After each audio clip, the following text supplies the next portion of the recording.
안녕하십니까. 지금부터 예도는 몰트만과 포스트 모더니즘이라는 제목으로 강좌를 시작하겠습니다. 포스트 모더니즘을 이해하기 위해서는 다양한 프랑스 철학자들을 넘어서야 하듯이 오늘날 포스트 모더니즘 상황에서 또 다른 방식으로 그죠? 신학을 전개했던 몰트만에 관하여 예도는 철학의 관점에서 왔다 갔다 하면서 강좌를 열어보려고 합니다. 몰트만은 1926년도에 함부르크에서 그 신앙심이 그렇게 없는 교육자의 집안에서 태어났죠. 그의 신학이 해방신학이라든지 그 다음에 또 그냥 교리하게 머물러 있지 않고 해방실천이라든지 이 사회의 다양한 문제점들에 관하여 관심을 갖게 된 이유는 철저히 그의 실존으로부터 그죠.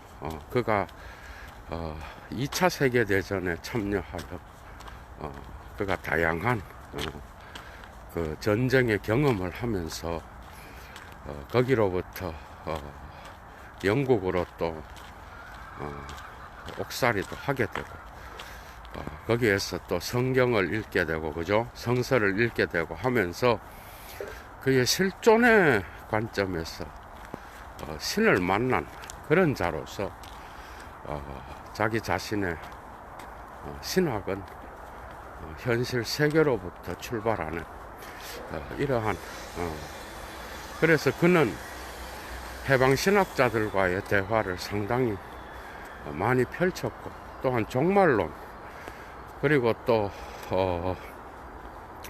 삼위일체론 이런 것에 있어서 상당히 바르트를 더욱 체계적으로 그죠, 바르트의 사유를 조금 더 현대성에 맞게 나름대로 현실 세계와 연결시켜서 해석한 그런 신학자입니다. 그러니까 몰트만의 신학이 강렬한 인상으로 다가오고 오늘날 우리의 삶과 연결해서 볼 때도 크게 그 멀리 딱딱한 이런 어떤 공감을 자아내고 그죠. 그 다음에 글도 상당히 강렬합니다, 여러분. 그러니까 이 시대의 20세기 중반과 말기에 그리스도교의 조직신학에 영향을 미쳤던 에버하르트 융엘이라든지 또 판넨베르그와는 좀 달라. 융엘은 해석학 쪽으로 나갔고요. 불트만이라든지 또 그 이후에 불트만 후기 불트만 학파 그 다음에 또 리케르 이런 사람과 대화를 직접 하게 되면서 철학자죠. 그 해석학 쪽에 많은 기여를 했습니다. 저는 융헬을 만나게 된 게 사실은 대학원 THM 거의 마지막 학기 때 이상은 박사가 독일어로 된, 저 독일어 그때 잘 못했어요. 독일어로 된 그 책을 그죠, 한 10권을 복사해서 주더라고. 그래서 그거를 엔트슈프레홍이라든지 아니면 또 그 게하임니스 세계의 비밀로서 나타나는 열어 밝혀지는 비밀이라고 하는 그게 주저죠. 거기에도 뭐 다양한 그 니체의 신죽음이라든지 또 그 보네퍼의 어떤 뭐죠? 연약한 하느님 이런 개념들. 그리고 이 세계에서 비밀로서 신비로서 계시되고 있는 그 신을 하이데거의 또 세계상과 연결하여 이야기하는 작품이죠. 판넨베르그는 계시로서의 그러한 역사, 여러분 아시죠? 유명한 보편사를 이야기하면서 해결의 개념을 끌고 와갖고 구속사만이 어떤 그리스도교 신학의 중심이 아니라 이 세계 전체에서 발생하는 그러한 모든 것들을 다 포괄해서 하느님의 계시와 오펜 바론과 연결시키는 그런 사유를 펼쳤는데, 판넨베르그도 이런 것에 의존하지 않고 기독교 신학, 자기 조직 신학에서는 전통에 상당히 충실해서 도그마틱을 이야기하고, 또 상당히 긴 분량에 있어서 고대 교부들로부터 출발하여 다양한 그러한 신학을 펼치는 그런 자, 철학에도 관심이 있었고 또 과학과의 대화에도 참여를 했고 그런 학자죠. 그런데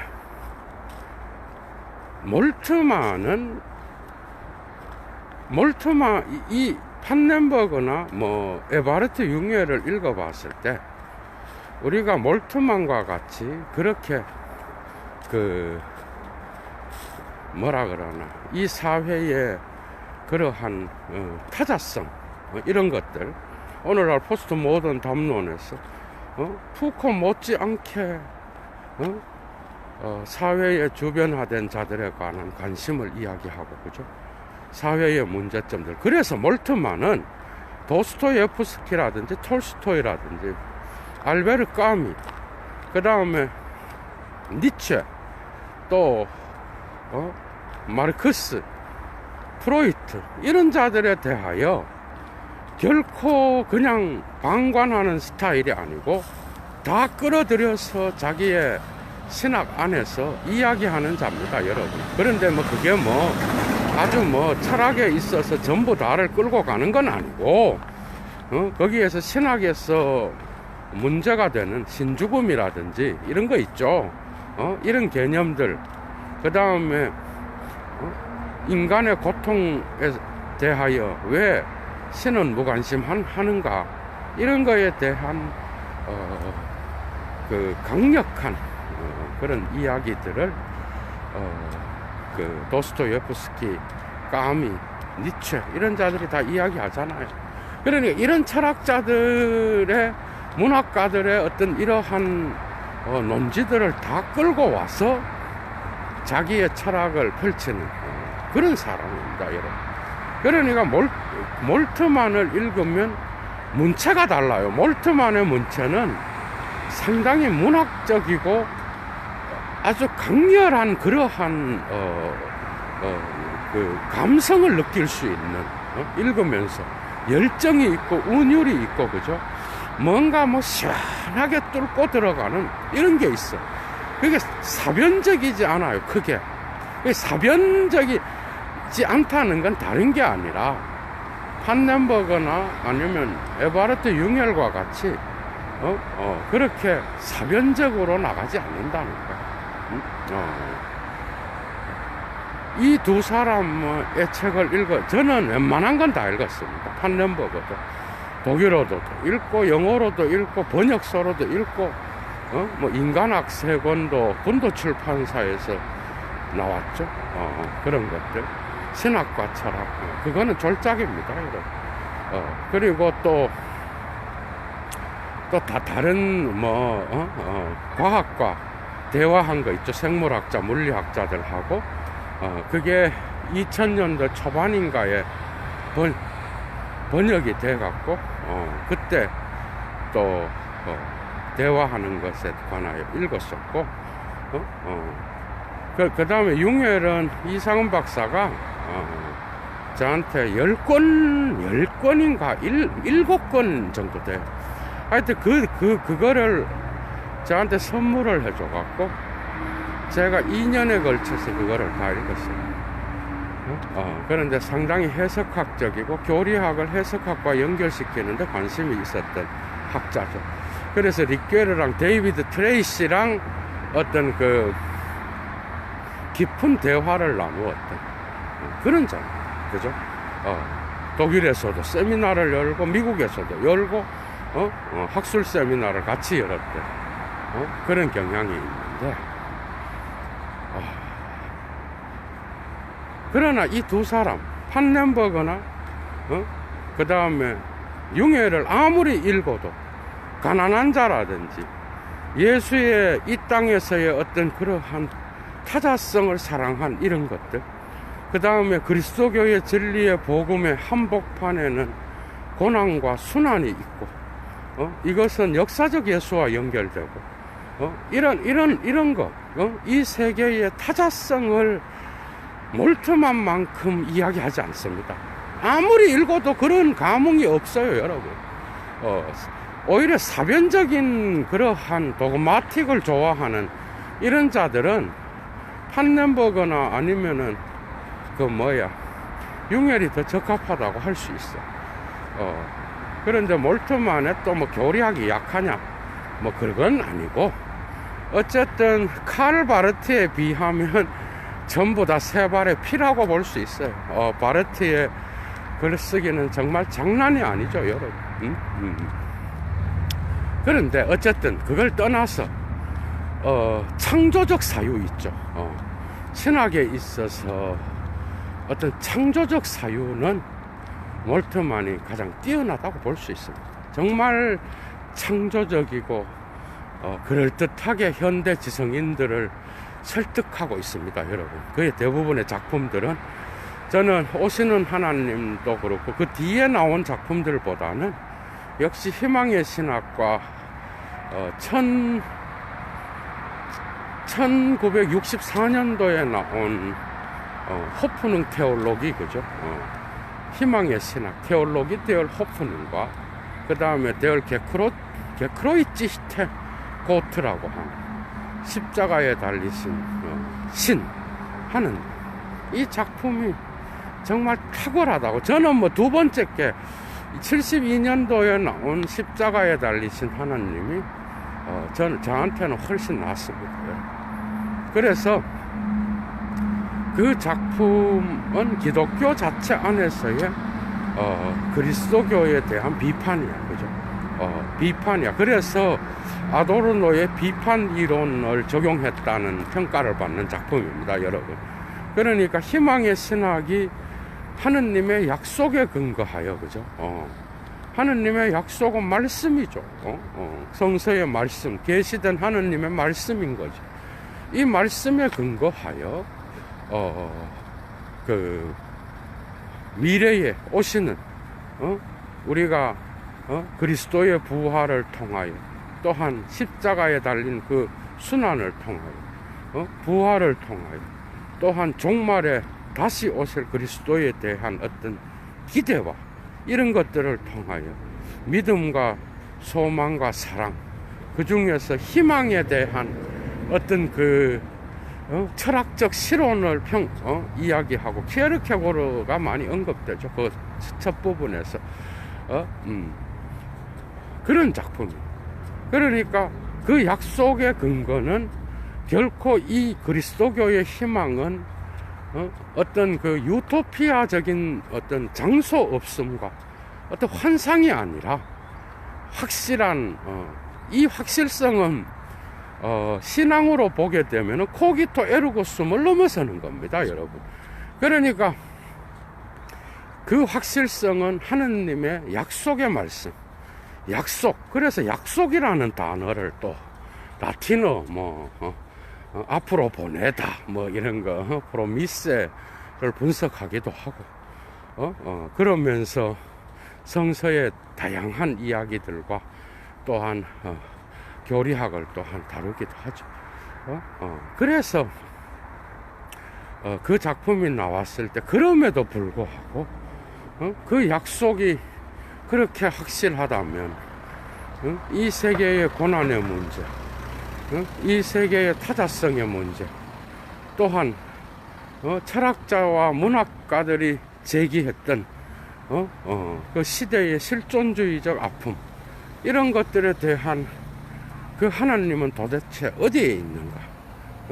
이러한 것을 받게 되자 몰트만은 두 번째로 십자가에 달린 하느님을 제시하게 되는 거죠. 그러게 그 작품은 제가 볼 때는 포스트 모더니즘을 끌어안고 있어요. 그러니까 포스트 모더니즘을 다 막 몰트만이 다 막 이야기하고 이게 아니라 일단은 니체의 신죽음을 포괄하고 있고, 그 즐거운 학문에 나오는 그죠? 신은 죽었다 하는 그 엄청난 그 선언문 있죠. 그 선언문을 기록하고 있어요, 작품에서.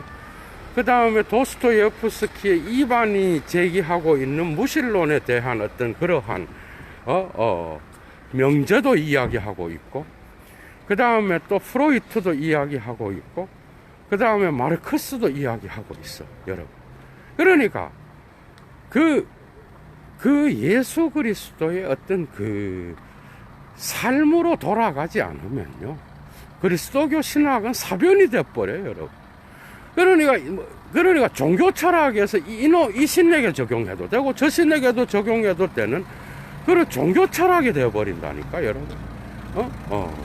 그런데 역사적 예수의 삶으로 돌아가서, 그죠? 그 십자가의 깊은 의미.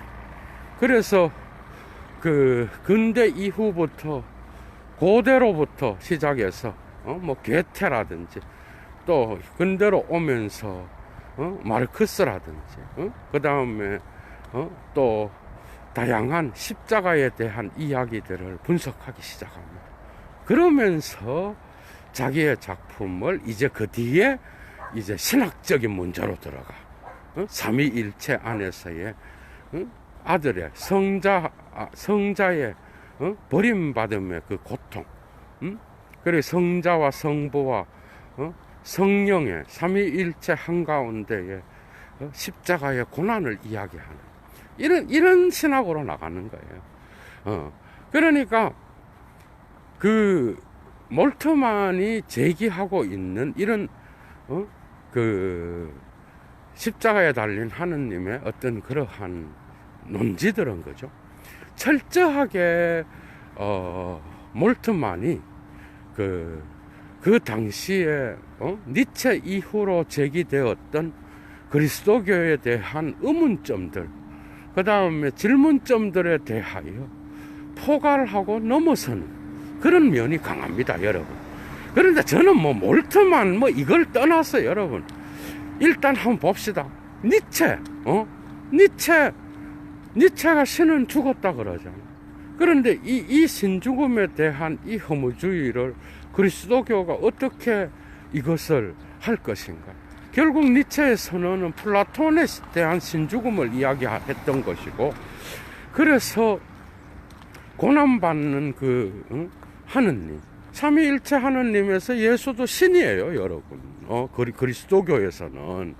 그러니까 이 고난받는 이 세계의 타자성과 이 세계의 삶을 결코 무시하지 아니하고, 그 다음에 서구 철학에서 문제가 되었던 육체라든지 그 다음에 영혼과 육체의 관계, 그래서 니체는 몸 철학을 이야기했잖아요. 그런데 이러한 부분에 있어서 감각과 뭐 욕망과 이런 문제들, 이런 것에 있어서 인간 예수의 역사적 삶으로 가게 되면은 이런 것들에 대한 응답이 가능하게 되는 거예요, 여러분. 그러니까 알베르 까미가 제기한 게 뭐예요?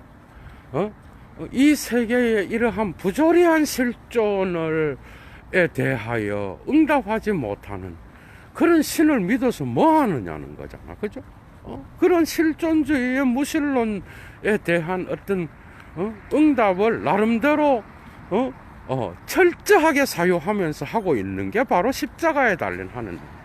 예도는 이 책을 처음에는 김균진 교수님이 번역한 책으로 읽었고요. 그래서 신대원 때 또 예도가 또 영어에 그 당시에는 또 꽂혀 있던 상태라서 영어 원서로 웬만한 거는 읽는 그런 상황이었고, 그 다음에 이제 독일어로 그 뒤에 독일어가 돼서 큐티 하면서 바르트의 어떤 로마서라든지 큐티 자료로 사용해서 일주일에 한 번씩 보면서 그게 제가 힘들 때라든지 삶의 어떤 그러한 실존적 부조리에 마주쳤을 때 제가 자주 읽는 책이 십자가에 달린 하늘입니다. 그래서 오늘날 철학을 하고 이렇게 지금까지 온 상황에서 보면은 상당히 훌륭한 책이라고 볼 수 있어요, 여러분.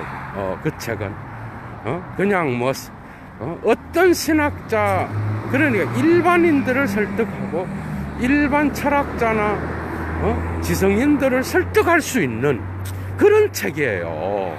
그런데 다른 신학자들의 책들은 신학 안 하는 자들이 보고 철학이나 문학하는 자들이 보면은 조금 일단 개념을 인정하지 못하겠거든요. 도그마틱에서 말하는 그런 개념들을 인정하지 않는데 이 책은 상당히 설득력이 있습니다, 여러분. 그래서 몰트만은 그리스도교의 하느님은 고통에 무관심한 자가 아니다. 일단은 근대와 현대에서 모더니즘과 포스트 모더니즘에서 제기했던 그 질문, 고통에 무관심한 신, 삶에 무관심한 신, 그래서 영원히 존재하면서 그냥 인간의 고통에 대해서는 침묵하는 이런 하느님에 대하여 문제를 제기한 거잖아요. 도스토예프스키도 이반을 통하여 제기한 것이고, 그런데 거기에 대하여 몰트만은 그리스도의 삶, 나사렛 예수의 역사성, 그 다음에 또 그 십자가, 그 고통의 극치에 해당하는 그 십자가, 그리고 그 참 어떻게 보면 그 시대, 저는 그렇게 생각합니다. 십자가는 마르크스적으로 보면은 기존 질서에 대한 저항입니다. 그 다음에 프로이트적으로 보면은 이것은 환상이 아니라 그리스도교가 이 십자가를 버리면 그러니까 그 종교는 뭐라 그랬어? 프로이트 종교는 노이로제라 그랬어요. 그러니까 뭔가 하면은 환각증에 맞아서 종교라고 하는 그 기원은 그 아버지 사례도 있고 다양한 이야기를 하지만 거기서 그러니까 환각 증세에 빠진 자들 이런 걸로 규정하고 있거든. 종교라고 하는 거. 그래서 거기에 빠져서 그러니까 프로이트적으로 보면은 종교라고 하는 종교의 기원이라기보다는 그 인간이 그 초자아에 대한 절대 복종을 통하여 자기의 어떤 그러한 방어 기제들을 그 현실 원칙에 대한 것들을 거부하고 그래서 모든 것들을 초자아에게로 투사해서 자기 무의식과 그 다음에 의식과 이러한 관계에 균형을 맞추기보다는 그쪽으로 투사해서 신경증에 걸린 환자처럼 그렇게 의존하게 만드는, 그래서 뭔가 이루지 못한 인간의 소망을 그리로 투사하면서 만들어낸 이런 거라고 본 거예요. 포예르바하 쪽에서도 이러한 신의 개념은 인간의 좋은, 인간의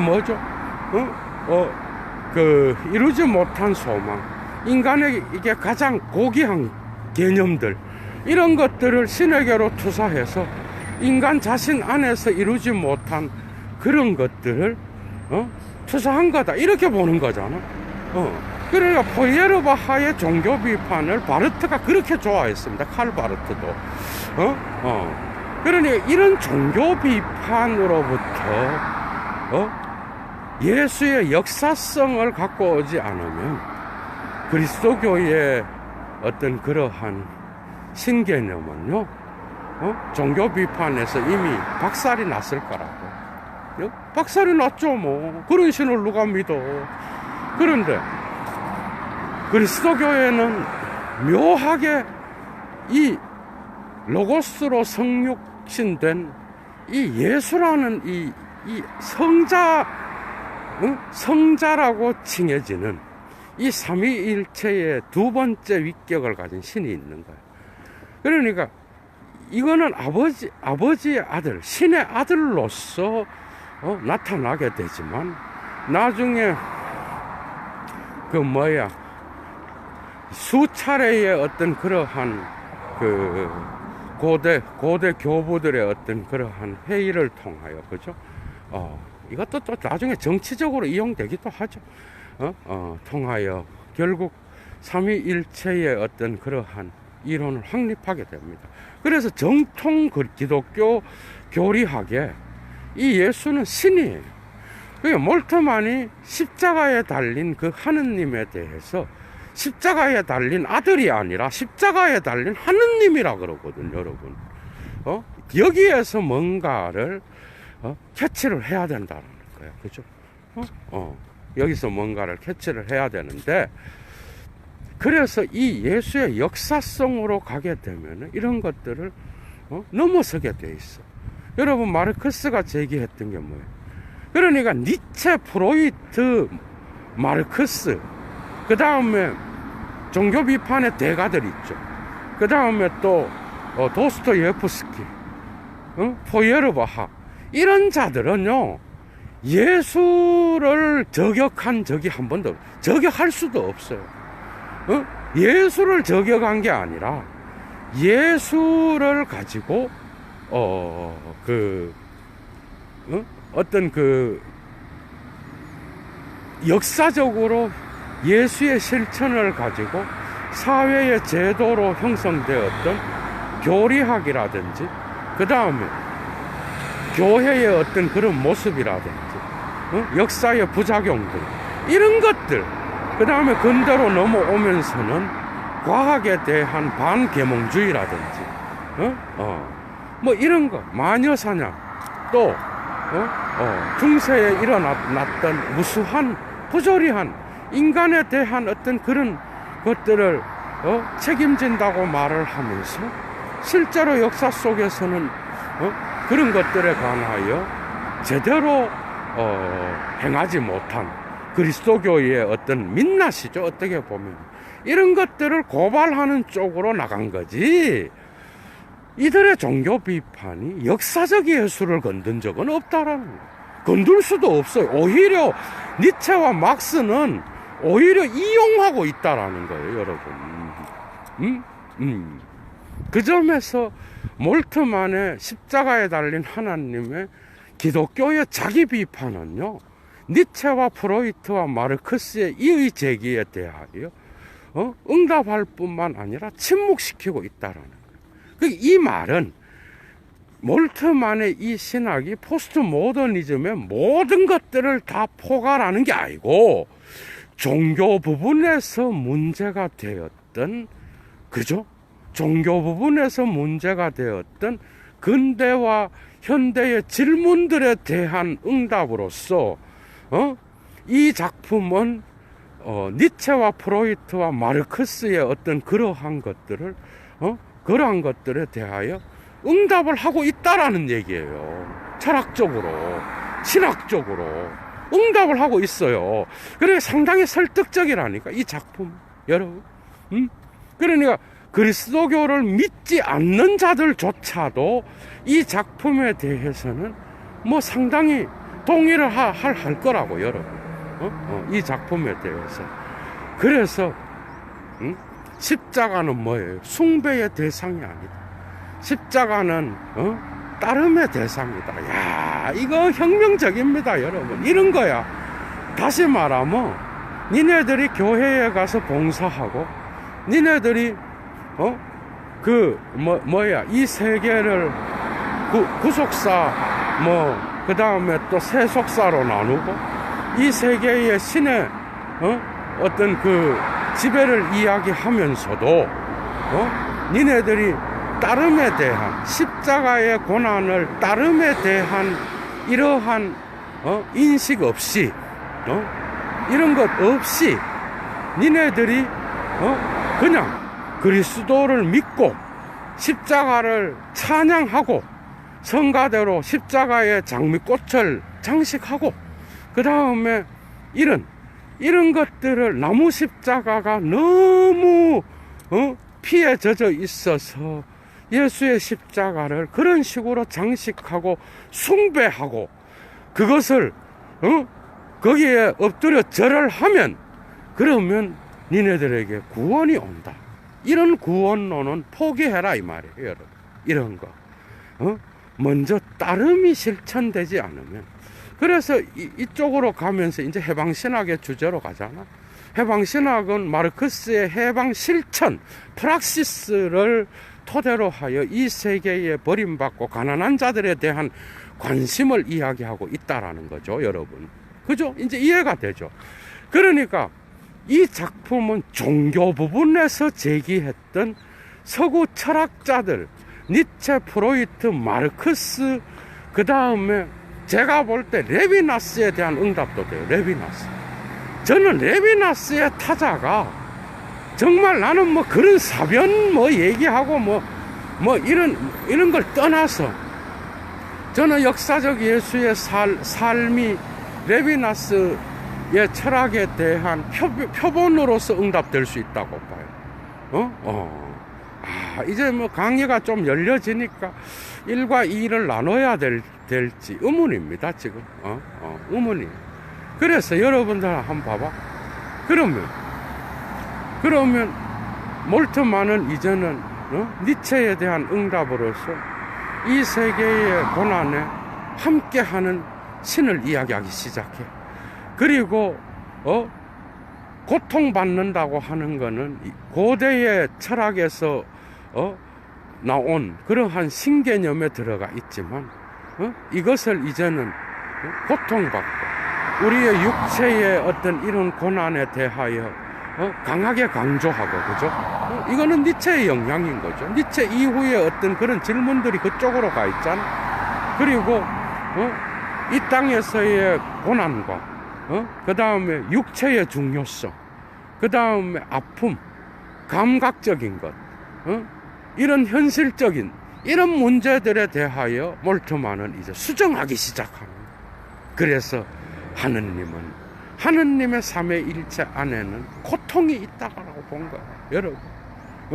십자가상에서의 삼위일체를 그리잖아요.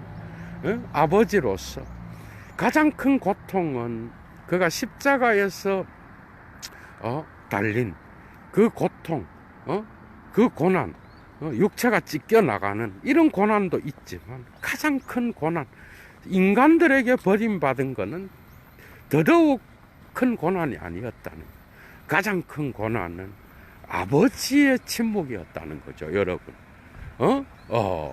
그러니까 여러분들이 한번 봐봐. 그러니까 아버지의 침묵.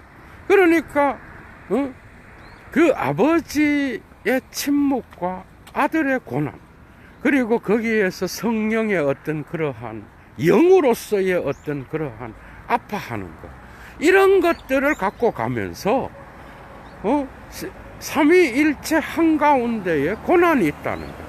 그게 플라톤의 신개념이 박살나는 거죠. 여기에 대한 응답이 되었다고 봐요, 예도는 볼 때. 신학적으로, 그죠? 두 번째, 프로이트는 무슨 신경증 뭐 이런 걸로 종교를 설명하지만은 아버지의 살해에 대한 죄책감으로부터 나온 것이든 뭐든 간에 이런 신경증 증세를 유발하는 종교의 담론이 있죠. 제도 안에 있어요. 있다니까. 그래서 이거를 이 부분에 대하여 인정을 하고, 저는 그렇게 생각해요. 이 부분은 저는 뭐 그렇게 봐요. 그리스도교 신학, 그리스도교의 진리는요, 인간의 무의식을 저는 치료할 수 있다고 봅니다. 이 점에서 예도는 신앙인입니다, 여러분. 예도는. 그러니까 프로이트의 이런 질문들, 이런 무의식에 대한 어떤 그러한 진단들, 이런 것들은 상당히 중요하게 제기되는 거야. 그럼에도 불구하고 그리스도교의 진리는 이러한 무의식에 의해서 나타난 인간의 고난과 어떤 고통에 대하여, 그죠? 응답하고 거기에 대한 치료를 할 수 있다고 보는 거예요. 뭐 좀 영성이 있어야 치료가 되겠지. 뭐 이해가 돼요. 그냥 먹을 거 다 처먹고 돈이나 바래고 이런 권력이나 추구하는 이런 인간한테 무슨 치료가 일어나겠어. 목사도 급이 같은 성직자도 급이 같은 게 아니라고. 맞잖아요. 뭔가 지도 신에게로 접근하려 그러면은 그리스도를 닮은 모습이 있어야 치료가 되는 거 아니겠어요? 그리고 뭐 예도가 치료할 수 있다, 그건 전혀 아니에요. 저는 여러분 그 부분에서는 우리 훌륭한 목사님이나 성직자들보다 발에 때도 안 되는 인간입니다. 저는 그러나 철학자로서 이야기할 수 있는 거죠. 그 다음에 또 한 가지는 마르크스에 대한 응답도 합니다. 마르크스가 말했던 모든 이 혁명의 주체로서 마르크스가 설정했던 프롤레타리아라든지, 그 다음에 이 세계의 가난한 자들에 대해를 더 가난하게 하는 이런 것에 대하여 아파하고 이 시대의 이러한 경제적 불균형과 그 다음에 또 부조리한 어떤 그 사회적 구조로부터 오는 그러한 다양한 문제점들을 마르크스가 제기하잖아, 그죠? 그런데 역사적 예수, 여러분, 제가 볼 때는 예수는, 만약에 예수가 이 시대에 다시 온다면, 그죠? 그가 아무리 구름을 타고 종말론적으로 나온다고 해도 저는 그는 약자들, 이 사회에서 추방되고 고통받는 자들의 편에 서 있다고 저는 확신합니다. 그래서 이런 기존 질서를 옹호하는 종교의 이데올로기를 몰트만은 비판하는 거거든요, 여러분. 거기에서. 그러니까 기독교 자체를 비판하는 거예요. 그러면서 그리스도교의 진리인 그 십자가의 어떤 그러한 의미를 다시 한번 이 시대에 부각시키면서, 그죠? 포스트 모던적 그런 철학자들에게 응답하는 겁니다, 여러분. 그러니까, 락강의 상징계든, 그 다음에 실제계든, 또는, 상상계든, 거울 단계에서 이데올로기를 가질 수 있다. 여러분, 그 이데올로기는요, 예수의 어떤 역사성에 근거하여 얼마든지 비판할 수 있어요. 왜? 예수만큼 레디컬한 삶을 산 자가 있나요? 저는 체게바라 이상이었다고 봅니다, 여러분. 그 다음에 또 한 가지, 프롤레타리아의 계급이 가장 이 사회의 가장 아래로부터의 어떤 그러한 계급을 설정하고 거기로부터 이 세계의 경제적 이득, 사회적 중심부로부터 벗어난 자들에 대한 관심을 이야기하는 거라면 저는 예수만큼 마르크스가 설정한 그러한 종교 비판에서 예수만큼, 그죠? 예수의 역사적 예수만큼 거기에 대하여 큰 어떤 그 그림을 그려볼 때에 예수가 거기에 들어갈 수 있겠죠. 그러니까 니체도 교회 제도라든지 그리스도교의 잘못된 역사를 비판할 때 예수를 끌고 오는 거예요, 여러분. 그러니까 기독교 신학 안에서도 그게 없었던 게 아니라니까. 거기에 대한 비판적 반성으로서 몰트만의 이 작품이 얼마든지 큰 영향을 미칠 수 있다라는 거예요. 레비나스의 타자성, 아이고, 예수가 타자성을 사랑한 그 사랑만큼 레비나스가 강렬합니까, 여러분?